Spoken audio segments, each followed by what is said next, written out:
नमस्कार. श्री स्वामी समर्थ. जय जय स्वामी समर्थ. श्री स्वामी समर्थ. जय जय स्वामी समर्थ. प्रिय स्वामी भक्तांनो, स्वामी समर्थ बाळ या आपल्या यूट्यूब चॅनेलमध्ये तुम्हा सर्वांचे पुन्हा एकदा हार्दिक स्वागत. मित्रांनो, मुलींचा विवाह या 4 ठिकाणी चुकूनही करू नका, नाहीतर मुलगी नेहमी गरीब आणि दुःखी राहील. मित्रांनो, आज मी तुमच्यासाठी एक खूपच ज्ञानवर्धक व्हिडिओ घेऊन आले आहे. आजच्या या व्हिडिओमध्ये मी तुम्हाला सांगणार आहे की कोणत्या ठिकाणी चुकूनही तुमच्या मुलीचे लग्न करू नये. तर मित्रांनो, क्षणाचाही विलंब न करता आपण आजच्या या कथेला सुरुवात करूयात. मित्रांनो, ज्यांच्या घरात मुलगी आहे त्यांना माझी ही प्रार्थना आहे, त्यांनी आज हा व्हिडिओ शेवटपर्यंत नक्की पाहावा. प्राचीन काळातील गोष्ट आहे. एका शहरापासून थोडे लांब एक गाव होते आणि त्याच गावातील एक गरीब माणूस शेजारच्या शहरात एका शेठजवळ काम करण्यासाठी जायचा. तो माणूस त्या शेठजवळ काम करण्यासाठी जायचा तेव्हा त्याची मुलगी दुपारी त्याला जेवण घेऊन यायची. ती मुलगी दुपारी शाळेतून घरी यायची व त्यानंतर जेवल्यावर आई तिला डब्बा द्यायची आणि सांगायची की तुझ्या वडिलांना सुद्धा भूक लागली असेल, त्यांना जेवण घेऊन जा. आईचं म्हणणं ऐकून मुलगी जेवणाचा डबा वडिलांना पोहोचवण्यासाठी शहरात जात असे.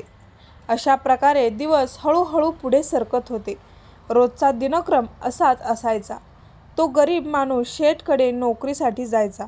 मुलगी शाळेतून घरी यायची आणि तिच्या वडिलांना जेवणाचा डब्बा घेऊन जायची. हळूहळू ती मुलगी मोठी झाली.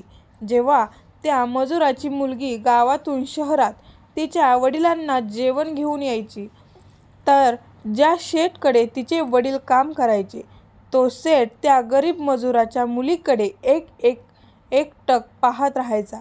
मित्रांनो, एके दिवशी काय होतं तर तो शेठ असतो त्याला त्या मजुराच्या मुलीची बोलण्याची पद्धत, तिचं सौंदर्य, तिची वागण्याची पद्धत सर्व काही आवडतं.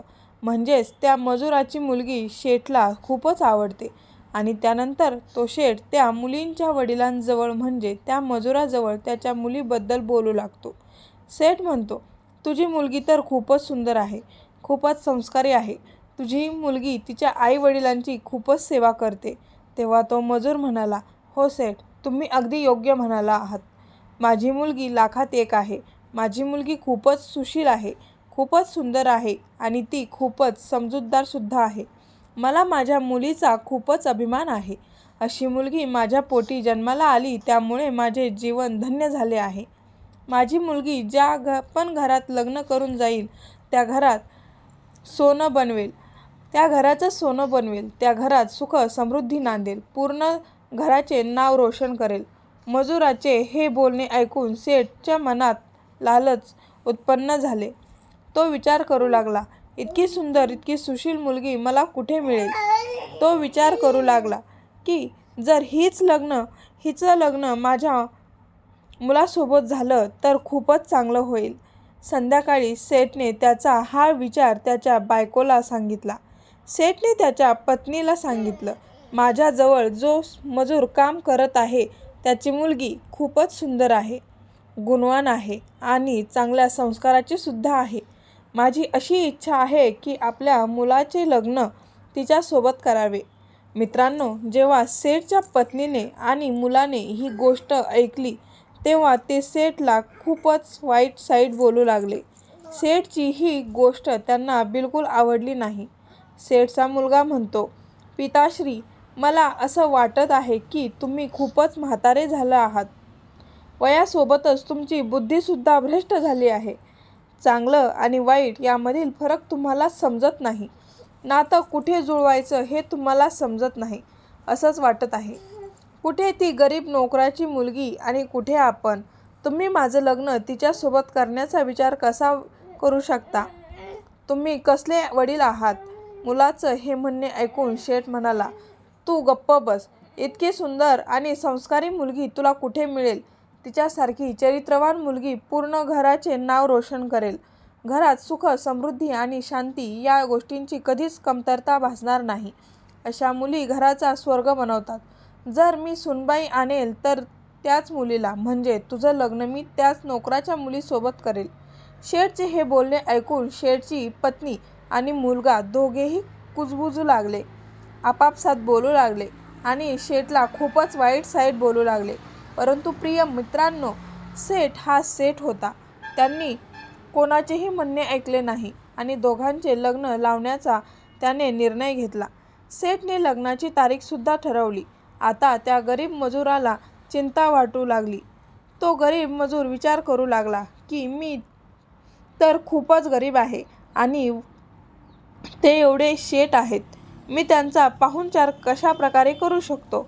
सेठला त्या गरीब मजुराची अडचण समजत होती. त्याने गुपचूप त्या गरीब मजुरांच्या घरी काही पैसे पाठवून दिले आणि सांगितले, याच पैशाने तू लग्नाला येणाऱ्या पाहुण्यांचा पाहुणचार कर. असे म्हणतात ना की सूनबाईच्या घरातून धनसंपत्ती घेऊन कधीच कोणीही श्रीमंत बनू शकत नाही. श्रीमंत आणि धनवान बनायचं असेल तर ते फक्त स्वतःच्या मेहनतीवर बनणे शक्य आहे. मित्रांनो, मोठ्या धूमधडाक्यात वाजत गाजत शेठ लग्नाचं वऱ्हाड घेऊन त्या गरीब मजुराच्या घरी पोहोचतो आणि त्या गरीब मजुराने सुद्धा त्याच्या परीने जेवढे शक्य असेल तेवढ्या चांगल्या पद्धतीने त्याने त्यांच्या मुलीचा लग्न सोहळा पार पाडला आणि त्याने त्याच्या मुलीची शेठच्या घरी पाठवणी केली. पाठवणी करताना तो गरीब मजूर त्याच्या मुलीला म्हणाला, हे बघ पोरी, काहीही झालं तरी माझी मान शरमेने खाली जाता कामा नये. तुझ्या सासरी जाऊन तू आमचं नाव मोठं कर आणि तुझ्या सासरचं नावसुद्धा मोठं कर. आणि आई वडील म्हणून त्या गरीब मजुराने त्याच्या मुलीची पाठवणी केली. सेठ आनंदाने त्याच्या सूनबाईला घरी घेऊन आला. परंतु सासूला मात्र तिची सून आवडत नव्हती. तिने तिचं कोणत्याही प्रकारे स्वागत केलं नाही. सूनबाई घरात राहू लागली. दिवस पुढे पुढे सरकू लागले. परंतु त्या मुलीची सासू नेहमी तिला खूप वाईट साईट बोलत असे. सारखे टोमणे मारायची. तिची सासू तिच्या प्रत्येक कामामध्ये चुका काढत असे. त्याचबरोबर त्या मुलीचा नवरा सुद्धा तिच्यासोबत चांगला वागत नव्हता. तो तिच्याशी नीट बोलत सुद्धा नव्हता. कारण प्रिय मित्रांनो, शेठचा जो मुलगा होता तो दुसऱ्या मुलीवर प्रेम करायचा. त्याच्या मनामध्ये दुसरी मुलगी होती. त्याला तर तिच्यासोबतच लग्न करायचं होतं. परंतु शेठने त्याच्या मुलाचं जबरदस्तीने लग्न त्या मजुराच्या मुलीसोबत लावून दिलं होतं. एके दिवशी शेठचा मुलगा त्याच्या आईला म्हणतो, आई हे बघ, मला ही मुलगी आवडते. ही किती सुंदर आहे, जणू स्वर्गातील अप्सरा आहे. आणि आई, तिचे वडील सुद्धा खूप श्रीमंत आहेत. लग्न झाल्यावर मोठ्या प्रमाणात हुंडा आपल्याला ते देतील. आईच्या मनात लालच उत्पन्न झाली. ती तिच्या मुलाला म्हणाली, हे बघ मुला, तुझे वडील जोपर्यंत जिवंत आहेत तोपर्यंत मी तुझा दुसरं लग्न लावून देऊ शकत नाही.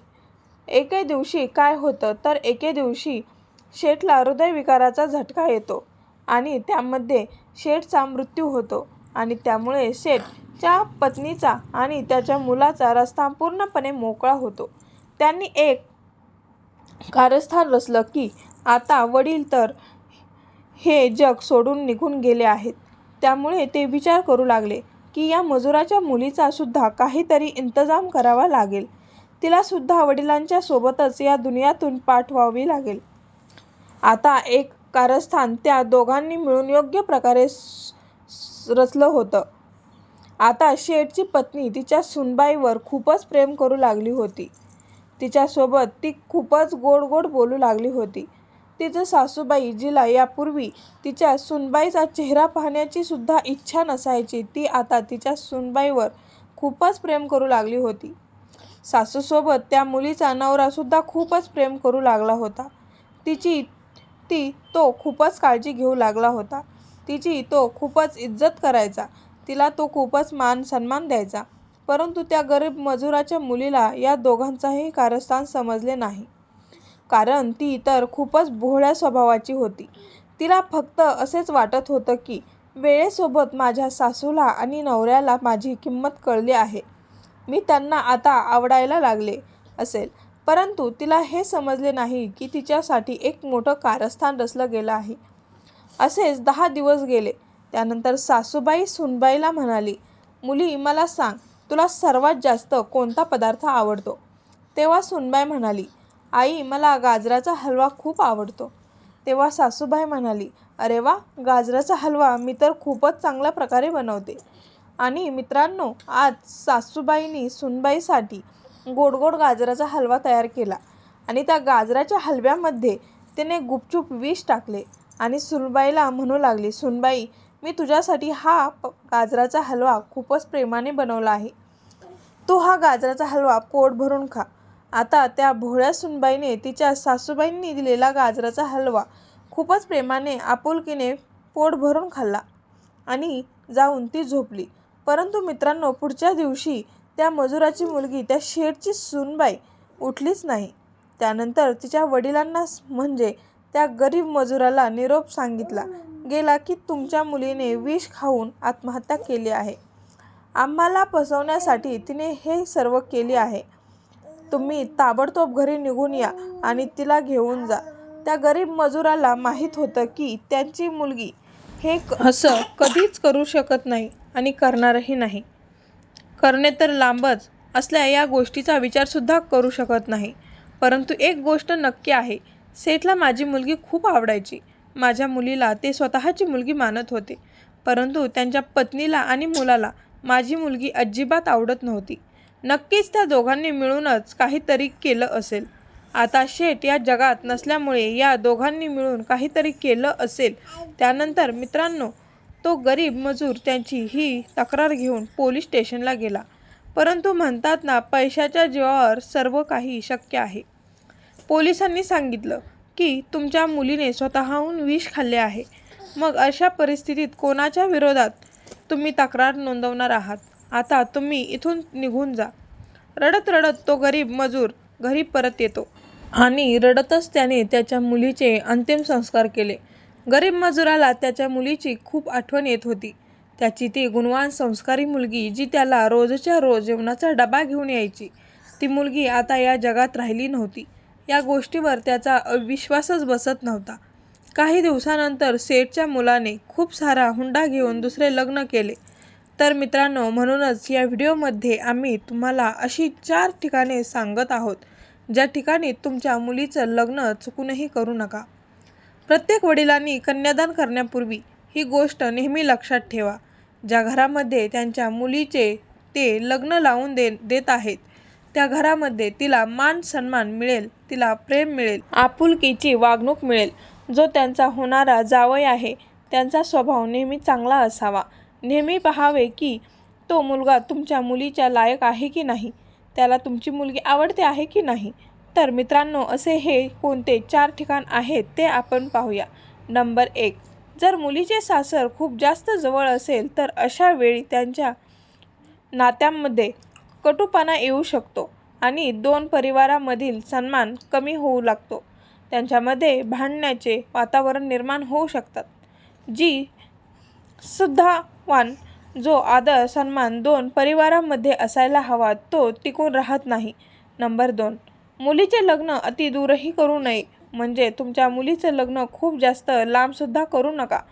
कारण जर मुलीचं सासर माहेरपासून खूप जास्त अंतरावर असेल तर अशावेळी अडीअडचणींच्या काळात मुलीला माहेरून मदत करणे खूपच अवघड होतं. नंबर 3, कधीही तुमच्या मुलीचं लग्न तुमच्यापेक्षा खूप जास्त श्रीमंत व धनवान घरामध्ये करू नये. माहेर आणि सासर जर समान नसतील तर अशा परिस्थितीत मुलीच्या सासरचे माहेरच्या लोकांना खूपच कमी समजू लागतात. त्यांना योग्य तो मान सन्मान ते लोक देत नाहीत आणि पूर्ण आयुष्य ते मुलीला नको ते टोमणेसुद्धा मारत राहतात. नंबर 4, नेहमी कुळ, गोत्र, जात पाहून समान कुलामध्ये, गोत्रामध्ये आणि जातीमध्येच लग्न करावे. नेहमी हे पाहावे की आपण आपल्या मुलीचे लग्न ज्याच्यासोबत करत आहोत तो कोणत्या जातीचा आहे, कुठल्या कुलाचा आहे, कुठल्या परिवारातला आहे. त्याचबरोबर त्याचं वयसुद्धा व्यवस्थित पाहावं. प्रमाणापेक्षा जास्त वयसुद्धा असू नये. या सर्व गोष्टी तुम्ही व्यवस्थित पाहायला हव्यात. तर मित्रांनो, अशा या 4 ठिकाणी मुलीचे लग्न कधीच करू नये. तर स्वामी भक्तजन हो, व्हिडिओमध्ये सांगितलेली माहिती तुम्हाला आवडली असेल तर व्हिडिओला लाईक करा. भेटूया पुढच्या अशाच ज्ञानवर्धक व्हिडिओमध्ये एका नवीन चर्चेसह. तोपर्यंत तुम्हा सर्वांचे मनापूर्वक आभार. श्री स्वामी समर्थ. जय जय स्वामी समर्थ. धन्यवाद.